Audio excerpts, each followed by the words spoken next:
بسم اللہ الرحمن الرحیم۔ السلام علیکم ناظرین، آپ ہمارا فیس بک پیج اور یوٹیوب چینل دیکھ رہے ہیں۔ میں صداقت زمان ہوں۔ ناظرین، چند امپورٹنٹ چیزیں ہیں جو میں آپ کے ساتھ شیئر کرنا چاہتا ہوں۔ Number 1، election commission.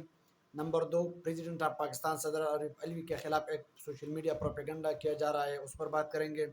Nawaz Sharif صاحب کی وطن واپسی کے راستے ہموار کیے جاتے ہیں، پارلیمنٹ کے ذریعے ہو، جوڈیشل کمیشن کے ذریعے ہو، اسٹیبلشمنٹ آف پاکستان کے ذریعے ہو، یا کوئی اور راستہ ہو، جو بھی راستہ اختیار کرنا ہو، وہ پاکستان مسلم لیگ نون اور P D M Pakistan Democratic Movement جتنی کوششیں کر رہی ہے، وہ صرف اس لیے کر رہی ہے کہ نواز شریف کی وطن واپسی کو ممکن بنایا جا سکے۔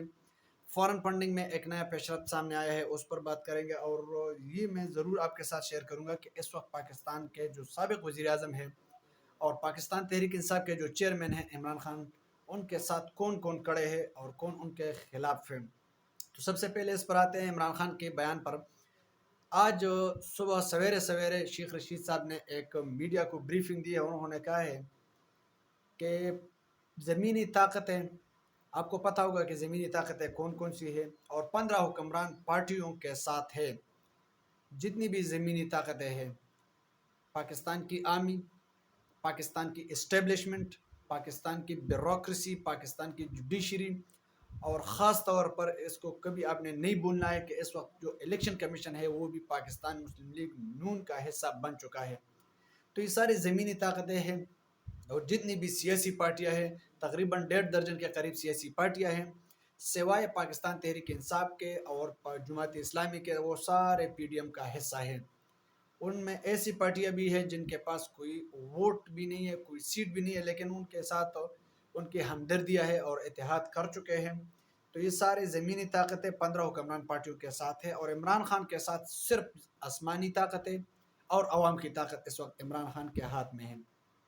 آسمانی طاقتیں یہ ہے کہ وہ تعز من تشاء و تذل من تشاء، جب آپ کسی بندے کے لیے بے عزتی ڈھونڈتے ہیں تو اللہ نے شاید ان کے لیے اس میں عزت رکھا ہو۔ تو عمران خان کے ساتھ صرف اللہ کی جو طاقت ہے وہ ہے اس کے ساتھ، اور عوام کی طاقت ہے۔ زیادہ تر میں پورے پاکستان کے عوام کے بارے میں نہیں کہتا، لیکن زیادہ تر عوام اس وقت عمران خان کے ساتھ کھڑی ہے، شانہ بشانہ کھڑی ہے، اور ان کے ایک کال پر 5 منٹ کے اندر، 10 منٹ کے اندر پورا شہر، پورا جو علاقہ ہے وہ بلاک ہو جاتا ہے، ان کی ایک کال پر لوگ باہر نکلتے ہیں۔ اچھا جناب، فارن فنڈنگ میں ایک فیکٹس مریم نواز صاحب نے کل کہا تھا کہ یہ تو گڑی چور ہیں، انہوں نے تو تقریباً 13 اکاؤنٹس ان پر ثابت ہوئے، یہ جھوٹا ہے، یہ پلانا ہے، یہ ڈمکانا ہے، بہت ساری باتیں انہوں نے کی۔ تو عمران خان نے 46,000 اکاؤنٹ کے جو پروفس تھے وہ الیکشن کمیشن میں جمع کیے تھے، اور تقریباً 13 کے قریب ان پہ اکاؤنٹ ثابت ہوئے کہ یہ پاکستانی نہیں ہے، پاکستانی نیشنلٹی ان کے پاس ہے، لیکن وہ پاکستانی نہیں ہے، وہ دوسرے ملک کے نیشنلٹی بھی رکھتے ہیں، جس طرح رومیتا سٹی کا کیس ہے، یا دوسرا امریکن پاکستانی کا کیس ہے۔ اور انہوں نے ویڈیوز بھی جاری کیے کہ ہم پاکستانی ہیں اور ہم پاکستان سے محبت کرتے ہیں، اور ہم اس پارٹی کو سپورٹ کرتے ہیں، اس لیے ہم نے فنڈنگ کی ہے۔ اور میں نے پچھلے ولاگ میں بھی آپ کو بتایا تھا کہ بہت سارے فلاز ہے، غلطیاں ہیں۔ بقول اعتزاز احسن صاحب کی ایک الیکشن کمشنر نے نہیں لکھی ہے یہ ساری ڈیٹیلز، بلکہ ایک میٹرک فیل بندے نے یہ سارے ڈیٹیلز لکھی ہے، کیونکہ ان کو یہ پتہ نہیں چلتا کہ جو رومیتا سٹی ان کا ہسبینڈ پاکستان سے تعلق ہے، ان کا نیشنلٹی پاکستان سے ہے، تو ان کا جو 27,000 تھا وہ ڈیوائڈ کیا ہوا ہے 13,250، ایک کے کھاتے میں ڈالا ہے 13,250، دوسرے کے کھاتے میں ڈالا ہے، جو کہ ایک حلال ہے اور ایک حرام ہے۔ اور اس طرح میں نے آپ کو مثال بھی دی تھی شعیب ملک اور ثانیہ مرزا کی، کہ پھر بھی شعیب ملک کا جو انکم ہے وہ حلال ہے پاکستان کے لیے، اور جو ثانیہ مرزا کا ہے وہ حرام ہے۔ یہ بات ثابت ہوتی ہے اس سے۔ لیکن میں آپ کو ایک بات بتانا چاہتا ہوں کہ مشل اوباما، جو کہ امریکی صدر اوباما کی وائف ہے، وہ پاکستان آئی تھی، اور انہوں نے مریم نواز کو $7 کروڑ دیے تھے، کیونکہ انہوں نے پوچھا تھا مریم نواز سے کہ آپ یہاں پہ کیا کام کرتی ہیں، مجھے تو یہ پتہ ہے کہ آپ کے جو والد صاحب ہے وہ ایک پالیٹیشین ہیں، اور پاکستان کے 2 دفعہ وزیر اعظم بن چکے، اور تیسری دفعہ اب بھی ہے۔ تو انہوں نے جواب میں کہا کہ میں سوشل ورکر ہوں، میں یہاں پہ سکولز چلاتا ہوں، غریب بچوں کے لیے سکولیں میں نے بنائی ہے۔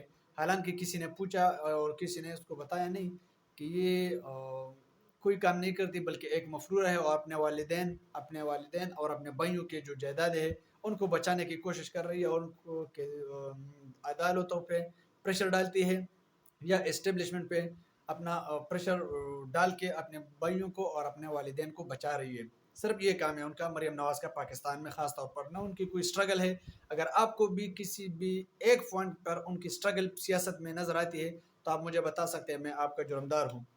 تو $7 کروڑ انہوں نے دیے کہ آپ بچوں کے لیے اسکولز بنائیں، ان کے لیے سامان جو جتنی بھی لگتی ہے، فرنیچرز ہو، کتابیں ہوں، نوٹ بکس ہوں، بال پوائنٹ ہو، جو بھی لگتی ہے بچوں کے لیے وہ آپ خرید لیں ان $7 کروڑ سے.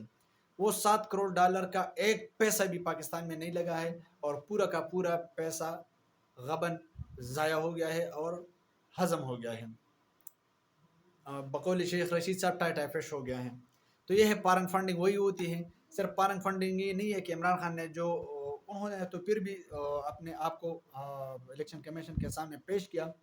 ہاں البتہ ابھی کل رات کو میں ایک نیوز ٹاک شو دیکھ رہا تھا، تو جو غریدہ فاروقی ہے جو بہت ہارڈ کور صحافی ہے مسلم لیگ نون کے، انہوں نے کہا کہ عمران خان کے سائن شدہ جو ایفیڈیوٹس ہے وہ الیکشن کمیشن کے سامنے پڑے ہیں، اس لیے انہوں نے یہ درخواست جمع کی ہے کہ عمران خان کو نااہل کروایا جائے. لیکن انہوں نے یہ بھی کنفیس کیا کہ زرداری صاحب ہو یا بلاول بھٹو ہوں یا شہباز شریف ہو یا نواز شریف ہو، انہوں نے کوئی ایک چیز، کوئی ایک ایفیڈیوٹ یا اپلیکیشن سائن نہیں کیا ہے. اس کا مطلب یہ ہے کہ پورا کا پورا جتنا بھی ان کو فنڈنگ ہوا ہے وہ انلیگل ہے، وہ انکانسٹیٹیوشنل ہے اور وہ ان لافل ہے. تو ان کا بھی حساب ہونا چاہیے. الیکشن کمیشن کو ایک پارٹی کو سپورٹ نہیں کرنا چاہیے، بلکہ پاکستان کو ایک ایسا سمت میں لانا چاہیے کہ اس وقت پاکستان کو اسٹیبلٹی کی اشد ضرورت ہے، وہ خواہ اکنامک اسٹیبلٹی ہو یا پولیٹیکل اسٹیبلٹی ہو. لیکن پاکستان کو اس وقت اشد ضرورت ہے اسٹیبلٹی کی، کیونکہ 14 اگست آ رہا ہے. تو ہمیں چاہیے کہ سارے پولیٹیکل پارٹیز مل کر، سارے اسٹیک ہولڈرز مل کر ایک پوائنٹ پہ اکٹھے ہو جائے اور اس ملک کی آزادی کی جنگ لڑے. جس طرح انڈیا کرتی ہے، وہ اپنے اندر کلیشز ضرور رکھتے ہیں، لیکن جب بھی اس کسی آزادی کا یا بڑے فنکشن کا دن آتا ہے تو ساری پارٹیز ایک پوائنٹ پہ، ایک نقطے پر اکٹھے ہو جاتے ہیں. تو ہمیں بھی اس طرح کرنا چاہیے. تیسری بات میں نے آپ کے ساتھ کی تھی نواز شریف کی وطن واپسی. تو رانا ثناء اللہ صاحب نے تو کہا تھا کہ پارلیمنٹ کے ذریعے ہم ایسے ترمیم کر سکتے ہیں کہ جس کے جو سپریم کورٹ نے نواز شریف کو نااہل کروایا تھا اس قانون کو ہی ہم ختم کر سکتے ہیں پارلیمنٹ کے ذریعے. اور اس کے لیے ضروری یہ ہے کہ پھر پوری عوام جو ہے وہ سڑکوں پہ آ جائے گی. تو اب یہ سارا جو ڈرامہ رچایا ہوا ہے وہ اس لیے رچایا ہوا ہے کہ عمران خان کو نااہل کروایا جائے کسی بھی طریقے سے، ہو خواہ وہ لیگل ہو یا انلیگل ہو، لیکن ان کو نااہل کروانا اس وقت بہت زیادہ ضروری بن چکا ہے. تو ان کا یہ مائنڈ سیٹ ہے کہ عمران خان کو نااہل کرواتے ہیں، پھر دونوں کو اہل کروا کے پاکستان لاتے ہیں. عمران خان نے تو صاحب کہا ہے کہ میں پاکستان سے جانے والے ہے ہی نہیں، اور انہوں نے ECL میں نام ڈالا ہے. اور جو شہباز شریف کا بیٹا ہے حمزہ شہباز، وہ لندن میں بیٹھ کے کہہ رہا ہے کہ ہم بھاگنے والوں میں سے نہیں ہے. تو بغیرتی اور شرم اور ڈیٹ فن کی بھی ایک انتہا ہوتی ہے. اور ان لوگوں کے ذہنی غلام ہیں یہ لوگ. جس دن ان پر پرد جرم عائد ہونی تھی انہوں نے وزیر اعلیٰ پنجاب کا حلف اٹھایا. دوسری دفعہ جب ان پر پرد جرم عائد ہونی تھی تو انہوں نے معذرت کر لی کہ میرے کمر میں شدید درد ہے اور میں تقریباً 3 کلومیٹر کا فاصلہ ہے ان کے گھر اور نیب کے آفس میں نہیں آ سکتا. انہوں نے معذرت کر لی اور 4 تاریخ کو وہ سیدھا لندن پہنچ گیا. تو یہ ہے ہمارے ملک کی بدقسمتی، کوئی ان سے پوچھنے والا نہیں، اور یہ شاہی خاندان ہے. اور میں تھوڑا سا ہسٹری آپ کو بتانا چاہتا ہوں. پاکستان کی چھوٹی سے چھوٹی پارٹی سے لے کر بڑے سے بڑی پارٹی تک PTI اس میں شامل ہے، کیونکہ PTI ایک ان بورن پارٹی ہے، نئی بننے والی پارٹی ہے، پہلے حکومت ان کی ملی ہے. تو ان کو اتنی قربانیاں ان کی نہیں ہے. پیپلز پارٹی کو دیکھ لے کتنی قربانیاں دی ہے ان کو اپنی سیاست بحال کرنے کے لیے پاکستان میں. انہوں نے ذوالفقار علی بھٹو کو لاس کیا، شاہ نواز بھٹو کو لاس کیا. ایون کہ سب سے بڑی لیڈر جو میرے خیال میں ان کی پارٹی میں محترمہ بینظیر بھٹو تھی، وہ شہید ہو گئی سیاست کے وجہ سے. بہت سی اور ایگزامپلز ہیں، میں آپ کو گنوا سکتا ہوں. اب آ جائیے جمعیت العلماء اسلام کی طرف. بہت سے طلباء شہید ہو گئے، جہاد میں چلے گئے، بہت سے شہید ہو گئے وہاں پہ. ان کی بھی خدمات ہیں. عوامی نیشنل پارٹی کی بہت زیادہ خدمات ہیں. ایون کہ میاں افتخار حسین کا بیٹا راشد حسین صاحب وہ بھی چلے گئے. غلام بلور، بشیر بلور، پورا خاندان ان کا دھماکوں کے نذرانہ ہو گیا. اس طرح کی بہت سی زیادہ مثالیں. ابراب سیاب خٹک کے خاندان سے لوگ مر چکے ہیں. ایمل ولیغ کے خاندان میں بھی دو لوگ نشانہ بن چکے ہیں، ان پر حملے ہو چکے ہیں. اس طرح آفتاب شیرپاؤ کو آپ دیکھ لیں تو 4-5 دھماکے ان پر ہوئے ہیں، جماعت اسلامی کے ورکرز پر دھماکے ہوئے ہیں، ایون کہ MQM کراچی پر بھی دھماکے ہوئے، لیکن پاکستان مسلم لیگ نون میں ایک قربانی کسی نے نہیں دی ہے۔ وہ صرف اقتدار کے لیے پیدا ہوئے ہیں، وہ اقتدار کرتے ہیں، ان کی شاپنگز بار، ان کی چٹیاں بار، ان کی علاج بار، ان کی پیسے بار، ان کی بزنس باہر، صرف وہ آتے ہیں پاکستان میں حکومت کرنے کے لیے، اور ہم جیسے گدوں پہ حکومت کرتے ہیں۔ ان کی یہ ایک شاہی سسٹم ہے، نہ کوئی ان کی قربانیاں ہیں، لیکن وہ صرف حکومت کرنے کے لیے، اور ان کو سب سے بڑی قربانی یہ لگتی ہے کہ ہم سیاست سے پارے ہو گئے۔ 4 سال میرے والد صاحب نے حکومت کی، مریم نواز کے کہنے ہیں، اور ان کو پارے کر دیا، تو یہ سب سے بڑی قربانی ہے۔ تو 3 دفعہ وزیر اعظم بھی تو بنے، 2/3 میجارٹی پاکستان بننے کے بعد کسی کو نہیں ملی، آپ کے والد صاحب کو 2/3 میجارٹی 1997 میں ملی تھی، آپ جا کے دیکھ لیں۔